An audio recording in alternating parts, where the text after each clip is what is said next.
जब मेरा पति रोज ऑफिस जाता तो जाने से पहले मुझे एक पीली रंग की साड़ी देकर कहता, आज शाम को मेरे ऑफिस से आने से पहले इसे पहन लेना और अच्छे से तैयार होकर बैठ जाना। आज हमारे यहाँ बहुत खास मेहमान आ रहे हैं। मैं साड़ी ले लेती और शाम को तैयार होने लगती तो मेरे घर का नौकर मुझसे कहता, दीदी भगवान के वास्ते ये साड़ी मत पहनो वरना आज गजब हो जाएगा। तुम नहीं जानती हो सारी रात तुम्हारे साथ यहाँ क्या खेल खेला जाता है। आज तुम ये साड़ी मुझे दे दो। आज ये साड़ी पहनकर तुम्हारी जगह पर मैं बैठूंगा। तुम छुप कर सब कुछ देख लेना, फिर तुम्हें मेरी बात पर भरोसा हो जाएगा और तुम सब कुछ समझ जाओगी। लेकिन मुझे अपने नौकर की सारी बातें झूठी लगती थी, क्योंकि मुझे साड़ी पहनने के बाद कुछ भी याद नहीं रहता था। लेकिन आज उसने मुझसे बहुत ज़्यादा ज़िद की और मेरे आगे हाथ जोड़ने लगा तो मैंने उसे अपनी साड़ी दे दी और उसने मेरी वह साड़ी पहन ली और अपने सर पर एक लंबे बालों वाली विग लगा ली और औरतों की तरह तैयार होकर वह मेरे कमरे में बैठ गया। रात को जब मेहमान आए तो मेरा पति एक एक करके उन्हें कमरे में ले जाता, मगर कुछ समय बाद ये देख मेरे पैरों तले से ज़मीन निकल गई कि जब उन मेहमानों ने मेरे नौकर के साथ शाम के 6 बज रहे थे। जब मैं सोकर उठी तो मेरे घर में हर तरफ चहल पहल मची हुई थी। मेरी माँ और मेरे छोटे भाई से कह रही थी कि जल्दी मार्केट जाओ और अच्छा सा नाश्ता लेकर आना और देखना कोई चीज़ ना रह जाए। तो मैंने अपनी माँ से पूछा ये सब क्या है। तब मुझे पता चला कि हमारे घर पर रिश्ते के लिए कुछ मेहमान आ रहे हैं। फिर माँ ने मुझसे कहा कि मैं एक अच्छा सा सूट पहनकर तैयार हो जाऊं। मैं अपनी माँ को देखने लगी, लेकिन मैंने उनसे कुछ भी नहीं कहा। मैंने एक नया जोड़ा निकाल कर पहन लिया और हल्का फुल्का सा मेकअप कर लिया। थोड़ी देर बाद वह रिश्ते वाले मेहमान घर पर आ गए। माँ ने उनको ड्राइंग रूम में बिठाया और खुद भी उन्हीं के साथ बैठ गई। मुझे उन्होंने कहा कि मैं चाय बना लूं। घबराहट की वजह से मेरे तो हाथ पैर फूल रहे थे, पर मैंने चाय बनाई और जब मेरी माँ ने इशारा किया तो मैं चाय को ट्रे लेकर मेहमानों के सामने आकर बैठ गई। उनमें से एक औरत मुझे बहुत गौर से देख रही थी। मुझे उसी समय अंदाजा हो गया था कि मैं उन्हें पसंद आ चुकी हूँ। उनके देखने का तरीका बता रहा था और बाकी लोगों को भी मैं और मेरे परिवार वाले पसंद आ गए। अगले दिन उन्होंने हमारे घर पर फ़ोन करके बता दिया कि हमारी तरफ से हाँ है। माँ ने भगवान का शुक्रिया अदा किया और भगवान का नाम लेकर मेरी मंगनी फिक्स कर दी गई और 2 महीने बाद ही शादी की तारीख तय हो गई। इन 2 महीनों में आकाश से मेरी थोड़ी बहुत फ़ोन पर बात होती रही। वह मुझसे मेरी फ़ोटो मांगते, पर मैं उन्हें मना कर देती थी। खैर हमारे इंतज़ार की घड़ियां खत्म हुईं और वह दिन आ गया जब मैं आकाश की दुल्हन बनकर उनके घर पर आ गई। शादी की रात के बारे में जो सपने मैंने देखे थे वह भी सच हो गए थे। मेरा घूंघट उठाते ही आकाश ने बहुत ज़्यादा तारीफ की और मेरा हाथ पकड़कर मुझसे कहने लगे कि तुम जानती हो मैं तुमसे कितनी मोहब्बत करता हूँ। जब मैंने पहली बार तुम्हें देखा था उसी समय मैंने सोच लिया था कि मेरी दुल्हन बनने के लायक सिर्फ तुम ही हो। तुम मुझे सारी लड़कियों से अलग लगी थी। मैं तुम्हारा ज़िंदगी भर बहुत ख्याल रखूँगा। मैं चाहता हूँ कि तुम हमेशा इतनी ही खूबसूरत दिखो। घर के कामों के लिए यहाँ बहुत सारे नौकर हैं।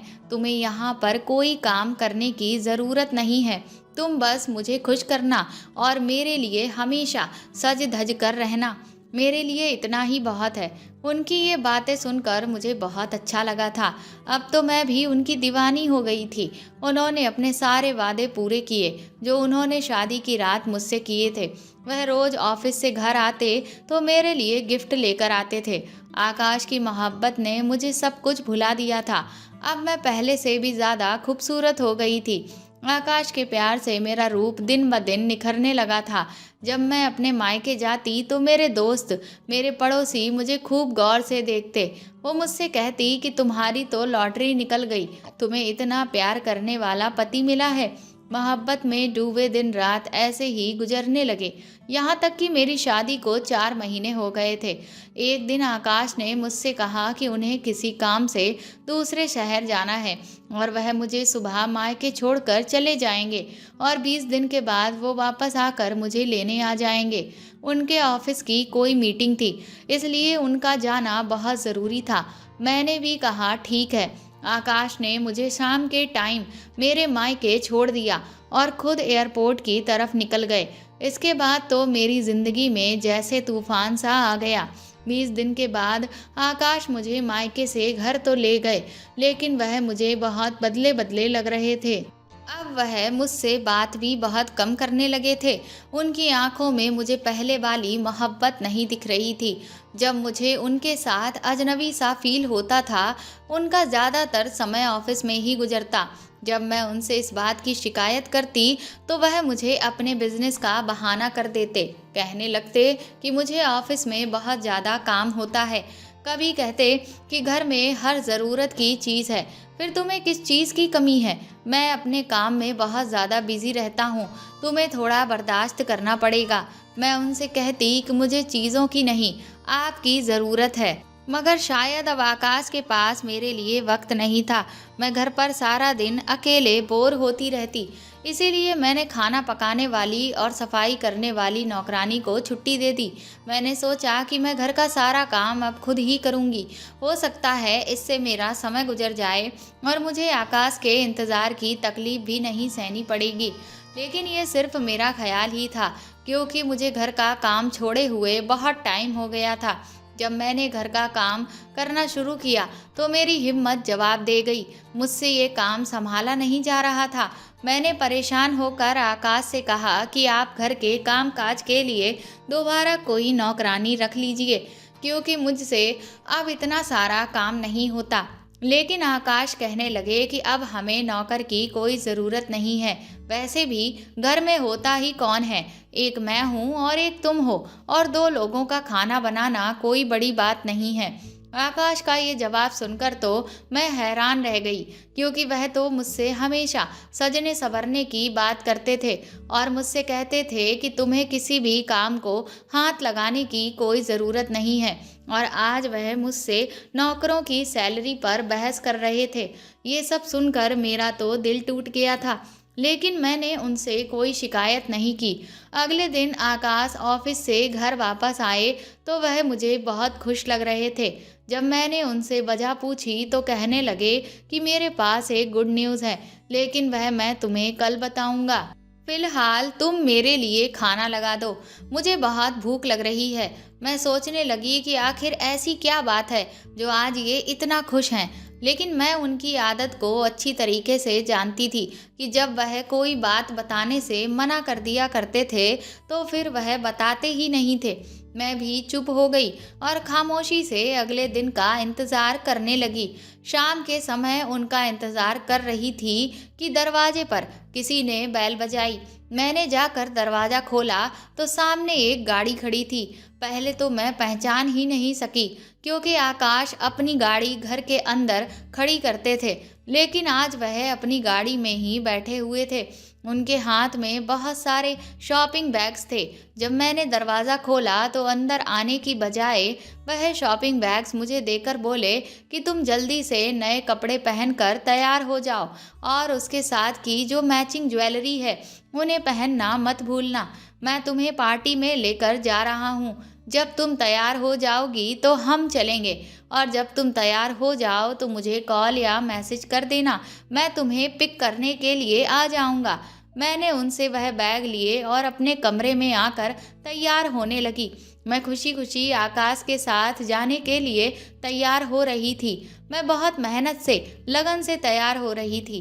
पीले रंग की साड़ी और गोल्डन कलर की ज्वेलरी में मैं इतनी खूबसूरत लग रही थी कि मुझे खुद को देखकर यकीन नहीं आ रहा था कि मैं ही हूँ। बार बार मैं अपने आप को शीशे में देख रही थी। अभी मैं पूरे तरीके से तैयार नहीं हुई थी। फिर से दरवाजे पर बेल बजी। मैं समझ गई थी कि दरवाजे पर आकाश ही होंगे और वह मेरा इंतज़ार नहीं कर सके, इसलिए मुझे पहले ही लेने आ गए। मैंने जल्दी से अपने बाल खोले और घर को लॉक करके आकाश के साथ गाड़ी में बैठ गई। आज आकाश भी बहुत अच्छे से तैयार हुए थे। उन्होंने गाड़ी में म्यूज़िक लगा दिया। आकाश आज बहुत अच्छे मूड में थे और मुझसे काफ़ी हंसी मजाक भी कर रहे थे।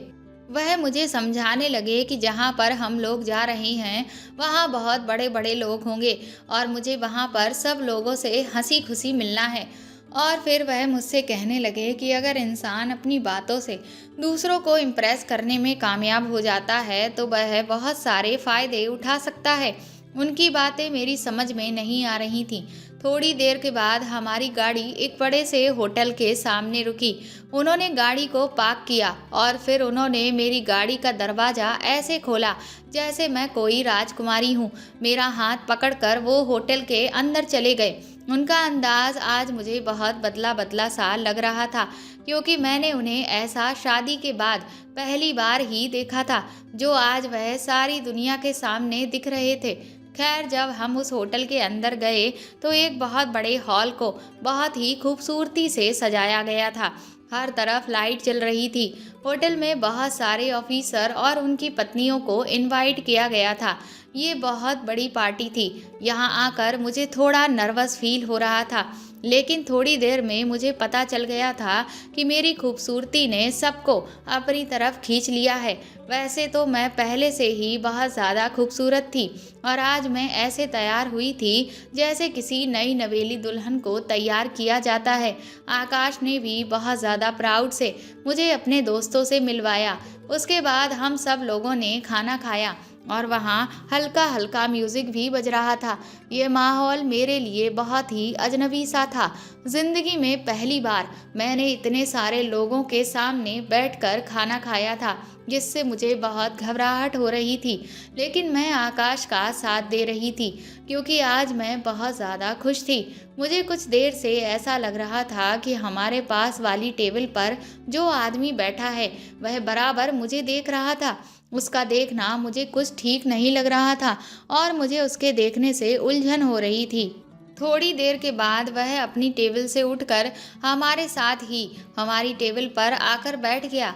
बात करते करते पता चला कि वह मेरे पति आकाश का सीनियर ऑफिसर था, लेकिन उसे देखने से कहीं से भी नहीं लग रहा था कि वह सीनियर है। आकाश ने मुझे उनसे मिलवाया। उसने हाथ मिलाने के लिए अपना हाथ आगे किया। ना चाहते हुए भी मुझे सबके सामने उससे हाथ मिलाना पड़ा। हाथ मिलाते हुए उसने मेरा हाथ अपने हाथ से हल्के से दबा दिया। उसकी ये हरकत मुझे बुरी लगी। आकाश ने भी उसकी ये हरकत नोटिस की थी, लेकिन उन्होंने कुछ भी नहीं कहा। वह चुप रहे। मुझे अपने पति की हरकत पर बहुत हैरत हो रही थी कि वह यह सब कुछ कैसे बर्दाश्त कर रहे हैं। आकाश ने मुझे बताया कि ये मिस्टर कपूर हैं। अगर ये चाहें तो मुझे बहुत जल्दी प्रमोशन मिल सकता है। मिस्टर कपूर की बातचीत जारी रही। वह बहुत दिलचस्प बातें कर रहे थे, लेकिन वह बार बार मुझे ही देखे जा रहे थे। जब पार्टी खत्म हुई तो मिस्टर कपूर मेरे पति से हंसकर बातें करने लगे। वह उनके साथ साथ ही चलते हुए होटल से बाहर आ गए। मुझे उनका हमारे साथ में चलना बिल्कुल भी अच्छा नहीं लग रहा था। खैर, अब हम पार्टी से अपने घर वापस आ गए थे। आकाश ने घर आकर मुझे शुक्रिया अदा किया क्योंकि पार्टी में मैंने उनका पूरा साथ दिया था। इसी खुशी में आकाश ने मुझसे वादा किया कि वह जल्दी ही घर में किसी नौकरानी का इंतज़ाम कर देंगे। बस अब मुझे उनके साथ ऐसी ही पार्टी में जाना होगा और उनके बड़े बड़े ऑफिसर्स से मेल जोल बनाना होगा। अगले दिन जब मैं सोकर उठी तो 12 बज रहे थे। आकाश खुद ही नाश्ता करके घर से ऑफिस के लिए चले गए थे। 1 घंटे बाद मैं फ्रेश होकर बैठी तो दरवाजे पर किसी ने बेल बजाई। उस समय मेरे पति घर पर नहीं थे और वह उस समय कभी घर पर आते भी नहीं थे। मैं सोच रही थी कि पता नहीं कौन है। जब मैंने दरवाज़ा खोला तो आकाश ही थे। उनके इस समय घर पर आने पर मैं बहुत ज़्यादा हैरान हुई, लेकिन उनके बराबर मैंने एक लड़के को खड़ा हुआ देखा तो मैं समझ गई। लड़के की उम्र 16 से 17 साल की होगी। उसका रंग सफ़ेद और सुर्ख था। आकाश ने मुझे उस लड़के से मिलवाया। मुझसे कहने लगे कि ये रामू है, बहुत ही जिम्मेदार और शरीफ बच्चा है, हर काम करना जानता है। इसने कुछ समय होटल में भी काम किया है। ये घर के सारे कामों से लेकर गाड़ी चलाना भी जानता है ना? आकाश ने उसकी तरफ इशारा करते हुए उसका कंधा थपथपाया तो उसने अपनी नज़र नीचे कर ली। मुझे उसका ये अंदाज बहुत अच्छा लगा। आकाश ने मुझे बताया कि ये बहुत ही गरीब घर से है। आज सुबह तुम सो रही थी तो मैं घर से नाश्ता किए बगैर ही चला गया था। मैंने सोचा कि मैं किसी ढाबे पर ही नाश्ता कर लूँगा। वहाँ मेरी मुलाकात रामू से हुई। ये मुझे अच्छा लगा। उसने मुझे बहुत अच्छा नाश्ता बनाकर खिलाया। मैं इसे ज़्यादा तनख्वाह देने की बात करके अपने साथ में लेकर आ गया। ये तुम्हारी हर काम में मदद करेगा और तुम्हारे छोटे भाई की तरह ख्याल रखेगा, है ना रामू? उन्होंने रामू की तरफ देखा तो उसने जी हाँ में सर हिला दिया। मैं भी सुकून से हो गई थी कि नौकरों की फौज से अब मेरी जान छूटी। अच्छा है, एक ही नौकर घर के सारे काम कर लेगा। मुझे भी आसानी होगी और ज़्यादा सर भी नहीं खपाना पड़ेगा। रामू ने सच में मुझे बहुत आराम पहुंचाया। वह सारे काम औरतों से भी ज़्यादा अच्छे से करता था और कोई फालतू बात भी नहीं करता था। अब मैं बहुत ज़्यादा चैन से रह रही थी। रामू से मुझे हमदर्दी सी हो गई थी। अब वह मुझे मेरे छोटे भाई की तरह ही लगता था। वह भी मुझे दीदी कहता तो मुझे एहसास होता कि इसके दिल में मेरे लिए कितनी इज्जत है। एक दिन जब मैं सुबह उठी तो रामू अपने कमरे में नहीं था। मुझे फिक्र होने लगी कि पता नहीं रामू कहाँ चला गया। मैंने बाहर जाकर देखा तो वह लॉन में बैठा रो रहा था। मैं उसके आंसू देखकर समझ गई, ज़रूर उसकी कोई ना कोई मजबूरी होगी या उसके घर में कोई परेशानी होगी, वरना इस तरीके से नहीं रोता। वह तो हमेशा हंसी खुशी रहने वाला लड़का था। फिर मैं रामू के पास गई। उसने मुझे देखा तो अपने आंसू मुझसे छुपाने लगा। शायद वह मुझे अपनी परेशानी बताना नहीं चाहता था। मैंने उससे काफ़ी पूछने की कोशिश की, लेकिन उसने मुझे कुछ भी नहीं बताया। मैंने सोचा कि शायद इसके घर में पैसों की परेशानी होगी, इसलिए मैंने उसे कुछ पैसे दे दिए, लेकिन उसने वह पैसे लेने से मना कर दिया। इतने में आकाश का फ़ोन आ गया। वह कह रहे थे कि आज हमारे घर कुछ मेहमान आ रहे हैं, तुम रामू से खाना बनवा लेना और खुद पीली साड़ी पहनकर तैयार हो जाना। तुम अगर मेरे मेहमानों से बातचीत करती रहोगी तो उनका दिल लगा रहेगा। उनके दोस्तों के बारे में सुनकर तो मुझे घबराहट होने लगी। मिस्टर कपूर को बर्दाश्त करना तो मेरे बस के बाहर की बात थी। उनकी गंदी नज़र उस दिन भी मेरे ऊपर ही टिकी हुई थी, जिसे मैंने खूब ध्यान से देखा था। लेकिन मैं मजबूरी और आकाश के कहने से तैयार हो गई। तकरीबन रात के 7 बजे आकाश अपने मेहमानों को लेकर घर आ गए। फिर वही हुआ जिसका मुझे डर था। आकाश के साथ आने वाला मेहमान और कोई नहीं बल्कि मिस्टर कपूर ही थे, जिनको देखकर ही मेरा मूड खराब हो गया था। मेरा दिल तो नहीं चाहता था कि मैं उनसे बातचीत करूं, मगर मजबूरन मुझे उनसे बात करनी पड़ी। मैं और आकाश और मिस्टर कपूर ड्राइंग रूम में बैठे थे। मिस्टर कपूर बहुत ही अजीब तरीके से मेरे सामने बैठे थे, मगर उन्हें कोई खबर ही नहीं थी। थोड़ी देर बाद आकाश के मोबाइल पर किसी का फ़ोन आया। वह फ़ोन पर बात करते हुए कमरे से बाहर चले गए। अब कमरे में मैं और मिस्टर कपूर अकेले रह गए थे।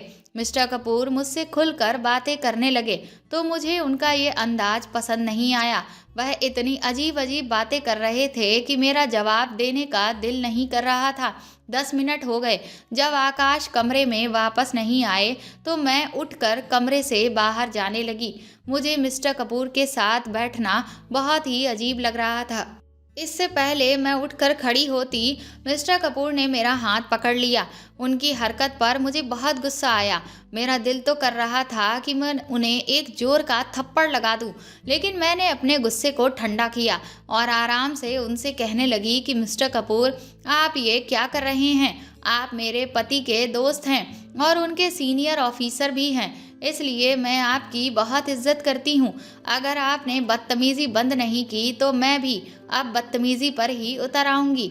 उन्हें मेरी इस बात से जैसे कोई फ़र्क ही नहीं पड़ा, बस मुझे खड़े होकर घूर रहे थे। जब मैंने उनसे अपना हाथ छुड़वाना चाहा तो वह और मेरे करीब आने लगे। मेरा चेहरा गुस्से से लाल हो गया। मैंने टेबल से फ्लावर पॉट उठाया और उनके सर पर मार दिया। उनके सर से थोड़ा खून बहने लगा तो वह चिल्लाए।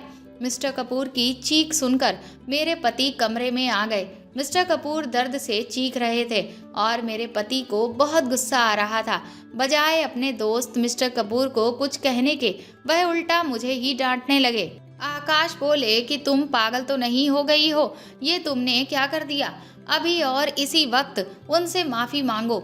मैंने उनसे माफी नहीं मांगी और उनकी तरफ देखते हुए जमीन पर थूक दिया और कहने लगी कि मिस्टर कपूर अगर प्राइम मिनिस्टर भी होते तो भी मैं उनसे माफ़ी नहीं मांगती। उल्टा इन्हें मुझसे माफ़ी मांगनी चाहिए जो गंदी हरकत उन्होंने मेरे साथ की है। मेरी बात सुनकर आकाश ने मुझे गुस्से से देखा और कहने लगे, अगर तुम मिस्टर कपूर से माफ़ी नहीं मांगोगी तो मैं तुम्हें यहीं खड़े खड़े डाइवोर्स दे दूंगा। अपने पति की बात सुनकर तो मैं हैरान रह गई। क्या कोई भी शरीफ इंसान अपने दोस्त की खातिर अपनी पत्नी को तलाक दे सकता है? मैं भी जिद पर आ गई क्योंकि मिस्टर कपूर की हरकत ही ऐसी थी कि उनसे माफ़ी मांगने का तो सवाल ही पैदा नहीं होता था।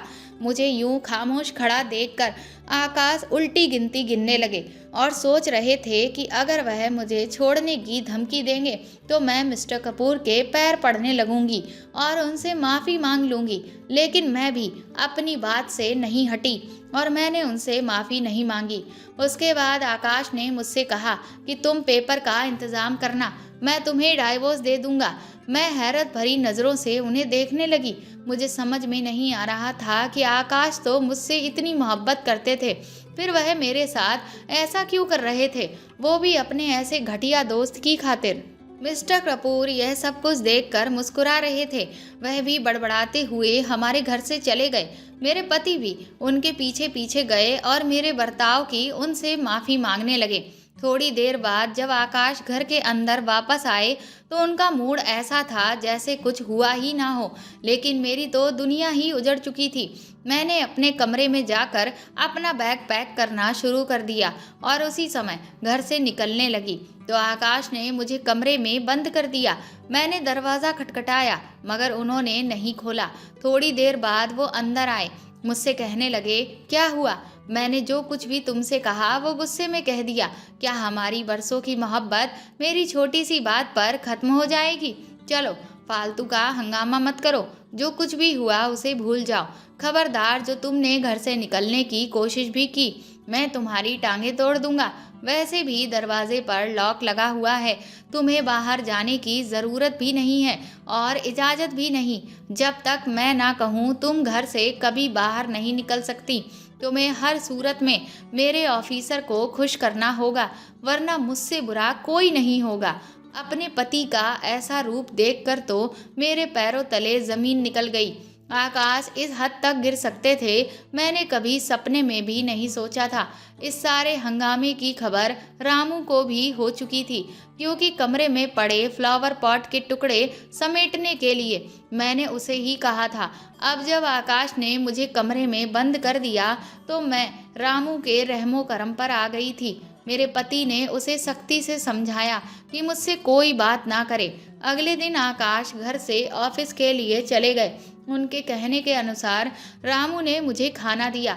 मैं अपने ही घर में कैद होकर रह गई थी और अपने नौकर की मोहताज हो गई थी। मैंने रामू को उसकी माँ बहन का वास्ता दिया और उसके आगे हाथ जोड़कर मदद मांगी तो उसका दिल भी मेरे लिए पिघल गया। वह कहने लगा कि दीदी तुम फिक्र मत करो, तुम्हारी इज्जत की जिम्मेदारी अब मेरी है। अब कोई तुम्हें हाथ भी नहीं लगा सकता। तुम्हारा पति भगवान माफ़ करे एक बहुत ही घटिया और गिरा हुआ आदमी है। हमारे यहाँ तो ऐसा बिल्कुल भी नहीं होता। अगर कोई अपनी पत्नी के साथ ऐसी घटिया हरकत करने की सोच भी ले तो उसकी नस्ल खत्म कर दी जाती है। रामू की बातें सुनकर तो मुझे अंदाज़ा हो गया था कि वह मेरी मदद ज़रूर करेगा और मुझे यहाँ अकेला छोड़कर नहीं जाएगा। थोड़ी देर के बाद रामू मेरे कमरे में वापस आया और मुझसे बोला, दीदी मैं तुम्हें एक बात बताना चाहता हूँ। मैं सुबह ही बताना चाहता था मगर मुझे याद नहीं रहा। वह घटिया इंसान जो मेरा मालिक और तुम्हारा पति है, किसी से फ़ोन पर बात करके कह रहा था कि कल हमारे घर पर वही साहब आएंगे और आपको हर सूरत में उनके सामने पेश कर देंगे। रामू ने जब मुझे ये बात बताई तो मैं समझ गई थी कि मैं मिस्टर कपूर की बन चुकी हूँ। इसी सोच और हाल में मेरी सारी रात गुजर गई। पूरी रात मेरी रोते हुए गुजरी। मैं भगवान से प्रार्थना कर रही थी कि वो मेरी ज़िंदगी की हिफाजत करें। अगले दिन रामू मेरे पास आया। उसकी सांस फूली हुई थी। वह काफ़ी जल्दी में लग रहा था। दरवाज़ा खोलकर वह मेरे कमरे में आया और मुझसे बोला, दीदी तुम अपनी वह खूबसूरत साड़ी मुझे दे दो। मैं उसका चेहरा देखते हुए बोली कि ऐसे में तुम्हें मेरे कपड़ों की क्या ज़रूरत है। तो वह कहने लगा कि ये समय ज़्यादा बातें करने का नहीं, बस आप मुझे वो साड़ी दे दो। मैंने उसे पीली साड़ी निकाल कर दी। वह मेरे हाथ से साड़ी लेकर अपने कमरे में चला गया।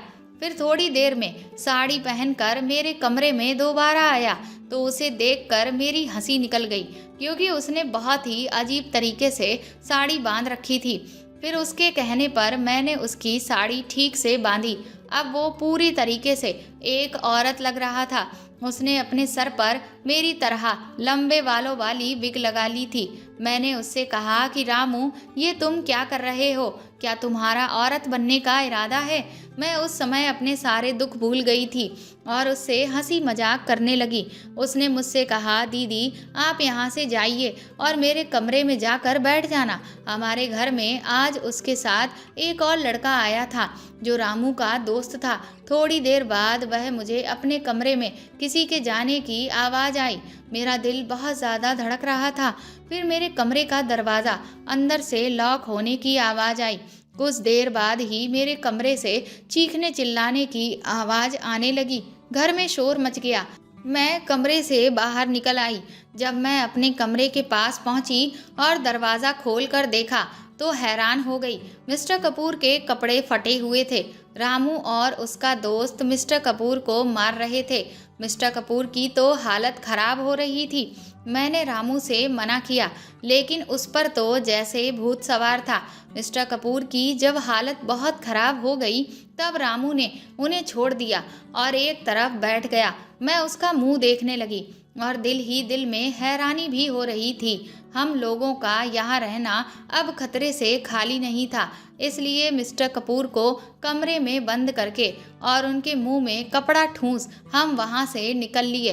रामू मुझे गाड़ी में बिठाकर मेरे घर ड्रॉप करके खुद ना जाने कहाँ चला गया। मैंने अपने माता पिता को सारी बात बताई तो वह उसी समय मुझे उस शहर से लेकर दूसरे शहर चले गए। आकाश की जान पहचान बहुत दूर दूर तक थी। उसने मुझे तलाक दे दिया था, मगर वह अपना बदला लेना नहीं भूला था, क्योंकि वह मेरे जरिए अपने ऑफिसर्स को खुश करके प्रमोशन लेना चाहते थे, जो उसे मिला नहीं, जिस कारण वह कभी भी मुझसे अपना बदला ले सकता था। कुछ दिनों बाद मेरी शादी मेरी माँ की सहेली के बेटे से हो गई। अब मैं अपने घर में अपने पति के साथ बहुत खुश थी। मेरा घर छोटा सा था। मेरे पति एक छोटी सी नौकरी करते थे, लेकिन वह मेरा बहुत ख्याल रखते थे। मेरे घर में खुशियाँ ही खुशियाँ थीं। भगवान ने मुझे बच्चे की भी खुशी दे दी थी। ये सब होने के बाद आकाश के सीनियर ने उस पर फ्रॉड का केस कर दिया और उसकी संपत्ति भी कुर्क हो गई। उसे जेल भेज दिया गया। मैं जब अपने अतीत के बारे में सोचती तो यही कहती कि भगवान दुश्मन को भी ऐसा पति ना दे जो अपनी पत्नी की ही इज्जत नीलाम करना चाहता हो, अपनी पत्नी को सीढ़ी बनाकर आसमान की ऊंचाइयों को छूना चाहता हो। तो दोस्तों, आपको ये कहानी कैसी लगी हमें कमेंट करके ज़रूर बताएं और प्लीज़ इस कहानी को ज़्यादा से ज़्यादा शेयर और लाइक करें। साथ ही आप चाहें तो मुझे सुपर थैंक्स भी दे सकते हैं। अगर आप इस चैनल पर नए हैं तो सब्सक्राइब करके बेल आइकन ज़रूर दबा दें, ताकि आगे भी मैं आपको ऐसी ही अच्छी कहानियाँ सुनाती रहूँ। Thank you.